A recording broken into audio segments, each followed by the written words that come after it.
नमस्कार, पुणे डिजिटल मीडियामध्ये आपलं स्वागत आहे. आज आपण पत्रकार भवन येथे आपण गायनाचा कार्यक्रम आयोजित करण्यात आला होता. तर आपण आपल्या ग्रुपच्या वतीने जो कार्यक्रम घेतला आहे, जे शिंदे मावशींच्या आठवणीमधून आज कार्यक्रम घेऊन आपण सर्वांना एक भावनिक प्रदान करून टाकलंय. त्याविषयी आपल्या मनोगत काय ते पुणे डिजिटलला सांगा. माझं नाव सदानंद श्रीपती शिंदे, ग्रुपचं नाव आकाशदीप ज्येष्ठ गायक संघ, गंधर्व वाट काय. आणि माझी मिसेस आहे ना, तिला गाण्याची आवड होती आणि तिला मी मरुस तोपर्यंत रोज संध्याकाळी 2 तास घरी गाणे म्हणून तिचं मनोरंजन करायचो. त्याच्यामुळं त्या गाण्यांमुळं ती 2 वर्ष मरणारी ती 10 वर्षांनी तिचा अंत गेली. ती काय तिला हे झालं आणि तिला गाण्याची इतकी आवड होती की ती कार्यक्रमाला माझ्या संघ गेली 20 वर्षापासून कार्यक्रमाला येतील. पहिल्या सीटवर बसायची आणि तिचे मोठे मोठ्या ऍक्टर लोकांबरोबर फोटो आहेत. शबाना आजमी बरोबर फोटो आहे, तनुजा बरोबर फोटो आहे, रफी साहेबांच्या मला बरोबर फोटो आहे. आणि तिला एवढी आवड होती गाण्याची की ती गाण्यासाठी तिला जेवण नाही मिळेल ते चाललं, पण गाणी ती म्हणणार. आणि तिला माझा शेवटचा कार्यक्रम झाला वाढदिवसाचा 13 जानेवारीला यशवंतराव चव्हाणला. त्यावेळेस ती म्हणली मला गाणं म्हणायचंय. म्हणून आपण मी म्हणलं ती आजारी आहे, तुला गाणं म्हणता नाही येणार, तू पडशील चक्कर येऊन. पण आमचे गंधर्व आर्टचे विनोद कांबळे सर होते, ते म्हणले नाही, मावशींना 2 गाणी म्हणून द्यायची. मग त्यांनी माझ्या बायकोला 2 गाणी म्हणून दिली. ती 2 गाणी झाली. ती शेवटची गाणी होती. त्या गाण्याची तिला आवड असल्यामुळं मी तिच्या स्मरणार्थ हा कार्यक्रम घेतला आणि याचा माझ्या मनाला आनंद वाटला.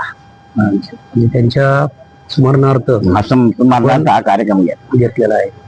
तर आपण संगीतला एक आयुर्वेदिक औषध असं मानता का तुम्ही? त्या माध्यमातून त्यांनी 2 वर्ष जगायचं तर 8 वर्ष कारण तिला रोगी हॉलमध्ये ऍडमिट केली होती ना, त्या वार्डात, कॅन्सरच्या वार्डात मी गेलो होतो ना, त्यावेळेस इतके मोठे मोठे टीव्ही लावले होते आणि सगळे रुग्ण ना गाणी ऐकत होते. कारण तिथं 24 तास गाणी ऐकवतात रुग्णांना. त्यामुळे काय लोकांचे आजार ते 2 वर्षात मरणारे ते 4-4 वर्ष जगलेत. काय लोकांचं आपलं संगीत आणि त्या संगीतामुळे ती एवढ्या वर्ष मला साथ देऊ शकली. मी राजश्री विशाल शिंदे. आपल्या कोण होतं? ह्या माझ्या सासूबाई म्हणण्यापेक्षा आईच. त्या म्हणजे आई वडील तर नाहीच मला, पण सासू सारखं त्या कधीच वागल्या नाही, कधीच, अगदी मरेपर्यंत. आणि कधी असं म्हटलं नाही मी आजारी पडले आणि माझं करा, म्हणजे कधीच नाही. मी खूप छान आहे, मी खूप चांगली आहे, तुम्ही सगळे चांगले राहा, अगदी शेवटच्या क्षणापर्यंत कधीच ते मला म्हटलं नाही की मला दवाखान्यात नाही तर माझं तू कर, मी छान आहे. एवढंच त्यांचं मरेपर्यंत वाक्य होतं. म्हणजे आमच्यापैकी कुणालाच त्यांनी कधीच त्रास दिला नाही, कधीच. आणि सून म्हणून तर मला कधीच वागवलं नाही, कधीच नाही. आज या कार्यक्रमानिमित्त त्यांना काय भावपूर्ण श्रद्धांजली देतात? काय अशाच या गाण्याच्या ह्याच्यातनं त्या आमच्या ह्याच्यात आठवणीमध्ये राहतील. कारण अतिशय त्यांना गाणी आवडत होती. म्हणजे गाणी त्यांचा जीव की प्राण. खरंच जसं माझ्या सासऱ्यांनी सांगितलं की जेवण नाही मिळालं तरी चालेल की, पण गाणी ही त्यांची आवड. आणि त्याच नाही, म्हणजे त्यांचं कुटुंब, त्यांच्या माहेरचं कुटुंब, म्हणजे ह्यांचे मामा वगैरे अगदी गाण्यात तल्लीन. त्यांची अशी मैफिल बसायची. म्हणजे मला फक्त सांगितलं, मी पाहिलं नाही कधी, पण ह्या गोष्टी मी ऐकल्या. म्हणजे गाणं हे खूप त्यांच्यासाठी. सासूबाईंचा जे शेवटचा शब्द होता ते गाणे संगीतमय, संगीत हे जीवन आहे. हो. आणि या जीवनाच्या माध्यमातून आज शिंदे सर जे आहेत तर त्यांना त्याच प्रमाणात गाण्याची आवड मध्ये त्यांच्या यादे तुम्हारी यादे आज जे वाक्य होतं आपल्या तर त्या प्रमाणात त्यांनाही त्याची कमतरता भासू देणार नाही. आणि संगीतच्या माध्यमातून ते त्यांच्या सोबतच असतात. सोबत म्हणजे ते गाण्यांमध्ये इतके हे असतात की ते दुःख विसरलेत की आपली बायको आज नाही आपल्यामध्ये. असं कधी कधी म्हणजे एक सून आहे मी त्यांची की आता मुलं सकाळी लवकर उठतात, त्यांना गाणी म्हणायची असतात. म्हणजे त्यांना हे वाटतं की मुलं कधी उठतायत, बेडरूम मधनं बाहेर जात आहेत, मला तो कधी वेळ मिळतोय, असं म्हणजे त्यांची एक धडपड चालू असते. मला ते जाणवत असतं. पण कसं असतं, घर मोठं आहे, मला काही अडचण नाही. मला स्वतःला जुन्या गाण्यांची आवड आहे, त्यांनाही माहिती, मला अतिशय जुनी गाणी आवडतात. आज आपल्या सर्वांना असं जाणवतंय की शिंदे सर ते हयात आहेत हे समजून घेत राहिलेत. हो. त्या गाण्यांमधनं म्हणजे आहेत, त्यांना असं वाटतं की आहेत. विकास पाटोळे, स्तंभलेखक, सिने अभ्यासक आणि पत्रकार. या आजच्या या श्रद्धांजलीपर जो कार्यक्रम सदानंदजींनी या ठिकाणी सादर केला, भावपूर्ण असा कार्यक्रम झाला. आणि त्यांनी पुष्पा मावशींना ज्या काही गाणे आवडायचे त्या गाण्यामधून त्यांना एक छान प्रकारे संगीतमय अशी श्रद्धांजली अर्पण केली. संगीत हे खूप मोठं एक औषधाचं काम करतं आणि त्यांनी सांगितलं का त्यांच्या आजारपणामध्ये त्यांना 2 वर्ष सुद्धा त्या राहतील की नाही अशी शंका होती, परंतु त्यांनी घरामध्ये एक संगीतमय वातावरण तयार केलं आणि त्या संगीतमय वातावरणातून त्यांना दररोज गाणी ऐकून त्यांचं जवळजवळ त्यांनी 8 वर्ष त्यापुढे त्यांनी त्यांचा जीवनक्रम व्यतीत केला. यावरून आपल्याला एक स्पष्ट असं जाणवतं की संगीतामध्ये खूप मोठी अशी प्रचंड ताकद आहे आणि संगीत हे माणसाला एक जीवन प्रदान करतं, नवनिर्मितीचा आणि पुढच्या वाटचालीसाठी ते एक प्रेरणादायक असं ठरतं. या ठिकाणी मी या निमित्ताने एक अनुभव शेअर करू इच्छितो की खूप एक मोठे निर्माता दिग्दर्शक होते महबूब खान. ते इंग्लंडला असताना आजारी होते आणि ते तिथून एक रोज फोन करायचे आणि लता मंगेशकरांना म्हणायचे माझ्यासाठी एक गाणं म्हणून दाखवा. तर लताबाई या ठिकाणी त्यावेळेस तर काही सुविधा नव्हत्या, परंतु इथं ट्रंकॉल लावून ते फोनवर गाणं त्यांना ऐकवायच्या आणि त्या गाणं ऐकून केवळ त्यांनी जे 8 ते 15 दिवसात त्यांचं निधन होणार होतं, परंतु ते केवळ गाणं ऐकून जवळजवळ 2 ते 3 महिने त्यांनी पुढे त्यांची जीवन यात्रा चालली आणि एक दिवस त्यांना गाणं ऐकायला मिळालं नाही, त्या दिवशी त्यांनी त्यांचा प्राण त्यागला. अशी एक आठवण मी या निमित्ताने सांगू इच्छितो. म्हणजे संगीतामध्ये इतकी ताकद आहे. आणि आणखी एक सांगायची एक गोष्ट, पुष्पा मावशी नेहमी कार्यक्रमाला यायच्या, पहिल्या रांगेत बसायच्या आणि प्रत्येक कार्यक्रमाचा आनंद घ्यायच्या. आम्ही बऱ्याच वेळा आमची त्यांची भेट झाली आणि त्या कार्यक्रमामध्ये ते एक संगीताला समर्पक वृत्तीतून त्या यायच्या आणि त्याचं संगीत क्षेत्रासाठी खूप मोठं योगदान आहे आणि त्यांचं कार्य यांनी या पुढे चालू ठेवलं. त्यांच्या कुटुंबाने सुद्धा ते कार्य पुढे चालू ठेवलं आणि त्याशी संगीतामधून त्यांनी आदरांजली व्हावी आणि त्यांची आठवण ठेवावी, एवढं मी या ठिकाणी भावना व्यक्त करतो. धन्यवाद. गणेश सर, आपलं स्वागत आहे. धन्यवाद. आज आपण जो कार्यक्रम ठेवला होता पुष्पा मावशी यांच्या, शिंदे मावशी यांच्या निमित्त, त्या संकल्पना म्हणून आपल्या डोक्यात ही कशी आली आणि ह्या विषयी आपण शिंदे परिवाराला गाण्याच्या स्वरूपातून आज पुष्पा मावशी आपल्यामध्ये आहेत असा जो भास होतोय, तर हे संगीतमय जीवन आपलं जे चाललेलं आहे याविषयी काय प्रतिक्रिया आपली? मावशी म्हणजे एक त्यांचं गाणी म्हणजे त्यांच्यासाठी एक जीव की प्राण.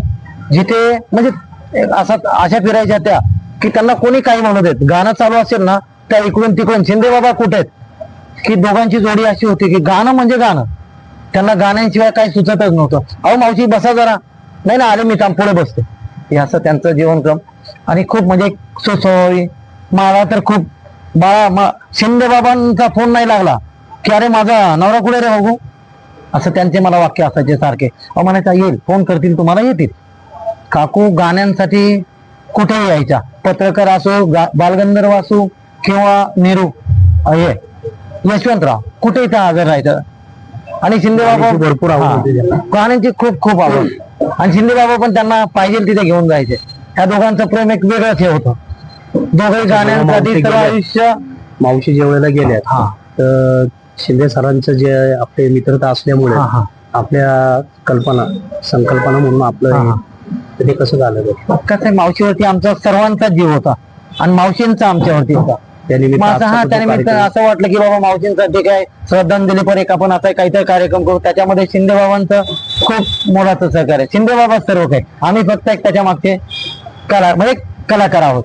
जे सहकलाकार जे होते यांना सहकलाकारांना घेऊन आपण जो आजचा जो कार्यक्रम केला त्याविषयी माहिती द्या. या ठिकाणी विशेष सहकार्य विनोद कांबळे, डॉक्टर विनोद कांबळे, नितीन गायकवाड, किरण कांबळे आणि ममता बोरगावकर, ललिता जगदाळे या सर्वांनी आवर्जून सहकार्य केले गाण्यासाठी. फक्त त्यांना आपण एक विचारणा केली, ते म्हटले यासाठी आम्ही नक्की हजर आहोत.